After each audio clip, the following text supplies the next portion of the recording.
6 feet apart, right? That is the rule of the day out here on the Lee County beaches. And come over here, I want to show you something. I drew this line in the sand in between these two sandals. This is exactly 6 feet apart. We have an important deadline for voters in Lee County. If you need to cure a vote by mail or provisional ballot signature discrepancy, you have until 5 tomorrow night to do it. I want to take you right out to all the action going on behind me. You can see plenty of workers going through those last-minute mail-in ballots they're getting here in the Lee County Elections Office. We've seen them starting to come further and further onto the beach since we got here about an hour ago. And I want to walk alongside my photojournalist right now and show you the boat ramp here. You're going to be able to see the docks alongside the boat ramp submerged underwater right now. So we're seeing these waves starting to come up onto the road a little bit. Check this out. Let me bring this a little closer to home here so we can zoom in on Florida. You can see as of this morning, there's about 96% of the expected votes in. So the question is, why was Florida called? President Trump was leading Biden by more than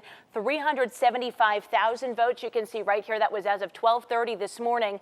And the remaining vote left in the Democratic leaning areas of the state were not enough to overcome those leads. If you want to get tested, you can do it for free at the Lee County Health Department's pop-up testing site. Let me show you where it is today. It's at the Charleston Park right here in Alva. You don't need an appointment or a doctor's referral to get tested here. We're learning that police do have someone of interest that they're talking to at the police station right now. They have not made any arrests yet, but they are talking to one person. They say they got the call out to this house on Southwest Embers Terrace just after 10 this morning. Good morning, everyone. We've certainly got a full house for you this morning with Tropical Storm Sally here. First Alert meteorologist Rachel Dunsing and Chief Meteorologist Allison Ray are right here in the studio tracking the storm, everything you need to know. And First Alert meteorologist Jason Dunning, he's out on the ground following the rain in our area. Lee Health is giving us brand new COVID-19 numbers today after reaching a milestone last week. Take a look at this chart. It shows the total number of COVID-19 patients in Lee Health hospitals from March all the way up until Friday. Fun, sun, sand, and whatever this stuff is. Fort Myers Beach has it all right now, but is it all bad for you? NBC2 is putting Alex Howard on algae duty today to find out if this mess should keep you away. This month. NCH is now allowing visitors. As of today, you may visit your immediate family members in the hospital during certain hours. So that will be from 9 to 11 in the morning and 4 to 6 at night. You will have to go through a health screening process when you get there, and you do have to wear a face mask as well. One visitor is allowed per patient at a time. This may look like a normal blanket, but what makes it different isn't something you can quite tell from your TV. It's filled with 15 pounds worth of glass beads, and some people swear that's what helps them fall asleep, manage their anxiety. But does it actually work, or is it just a trend? These mini reef structures will be going under docks here in the Bay Beach community. Each one of these things can filter up to 30,000 gallons of water per day.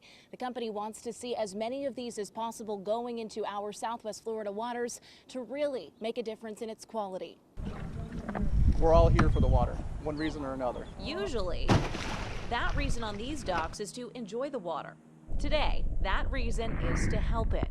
Fred Keneal got a bunch of condo owners in the community together to pitch in for these to hang out under their docks. You think of water as being clear.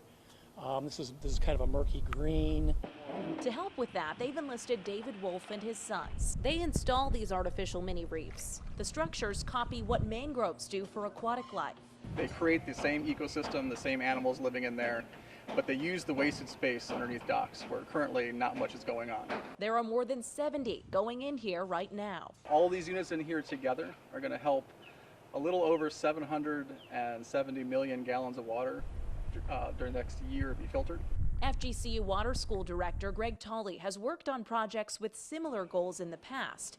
He says there are a lot of factors that go into how effective this concept is, but mostly it depends on us. Because the reefs are typically very small, these mini reefs, the amount of impact really depends on how many people are using them. Which brings us to Wolf's goal. If we could have just one unit under every dock in Florida, we would be filtering literally billions and billions of gallons of water every day. Count Keneal and his neighbors in. If it's something we can do to help, then do it. In Fort Myers Beach, Amelia Fabiano, NBC2.